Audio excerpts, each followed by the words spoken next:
ચાલો સરસ મજાનું પુલ બનાવી દો. અદબ, તમે બધા ક્યાં રમવા જાવ છો? શેરીમાં રમવા જાવ ને? તો શેરીમાં કાંટાવાળું ઝાડ હોય એની આજુબાજુ રમાય? શું કામ ન રમાય? હા, કાંટો આપને વાગી જાય એટલા માટે. ગાય કૂતરાને પથ્થર મરાય? શું કામ ન મરાય? હા, બટકું પણ ભરી લે ને એને પણ વાગે ને પથ્થર. રસ્તામાં ખુલ્લા પગે ચલાય? શું કામ ન ચલાય? હા, શેરીમાં ગટરના ઢાંકણા ખુલ્લા હોય તો ત્યાં રમાય? શું કામે ના રમાય?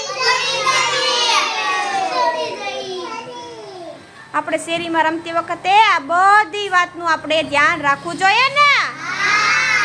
તમે બધાય રાખશો ને ધ્યાન? સરસ, વેરી ગુડ.